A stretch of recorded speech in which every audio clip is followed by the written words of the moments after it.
کہتے ہیں جب کم ظرف کو دولت ملتی ہے تو وہ خود کو سب سے الگ سمجھنے لگتا ہے۔ آج کی کہانی بھی کچھ ایسی ہی ہے۔ ایک چوہا، ایک ہیرا اور ایک شکاری، جنہوں نے ہمیں ایک بڑا سبق دیا۔ ایک دن ایک امیر تاجر کے گھر میں ایک ہیرا گم ہو گیا۔ تاجر بہت پریشان ہوا، تلاش کی مگر ہیرا کہیں نہ ملا۔ آخر کار اس نے شک کیا کہ شاید کسی چوہے نے ہیرا کھا لیا ہے، کیونکہ اس کے گودام میں بہت سے چوہے رہتے تھے۔ تاجر نے ایک شکاری کو بلایا اور کہا، میرے پاس بہت چوہے ہیں، ان میں سے جس نے ہیرا کھایا ہے اسے ڈھونڈ نکالو۔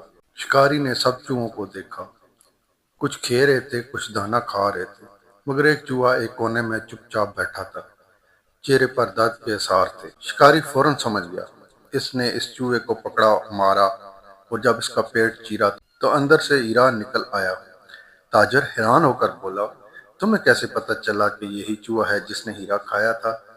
شکاری مسکرا کر بولا، جناب، کم ظرف جب امیر ہو جاتے ہیں تو خود ہی باقیوں سے علیحدہ ہو جاتے ہیں۔ غرور اور تکبر انسان کی اصل پہچان چھپا نہیں سکتا۔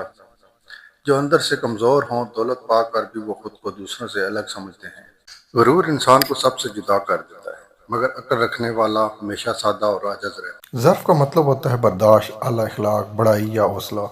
کم ظرف انسان کے پاس جب دولت آتی ہے تو وہ ایسے اچھے کاموں میں نہیں لگاتا، بلکہ فخر، غرور اور دکھلاوے میں ضائع کرتا ہے۔ جبکہ باظرف انسان کے پاس دولت آئے تو وہ اسے دوسروں کی بھلائی میں استعمال کرتا ہے، شکر گزار ہوتا ہے اور عاجزی اختیار کرتا ہے۔ اصل بڑائی دولت سے نہیں، ظرف اور کردار سے ہوتی ہے۔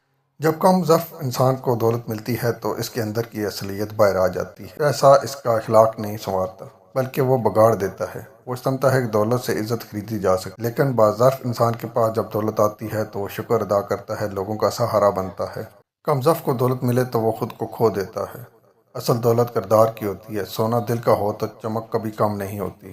اصل دولت دل کی نرمی، اخلاق اور انسانیت ہے۔ کبھی ہم سوچتے ہیں کہ ہم سب کچھ جانتے ہیں، سب کچھ کر سکتے ہیں، مگر کچھ بھی نہیں اگر اللہ کا کرم نہ ہو۔ زندگی کی کامیابی، دولت، شہرت، یہ سب عارضی ہیں، آج ہیں کل نہیں رہیں گے۔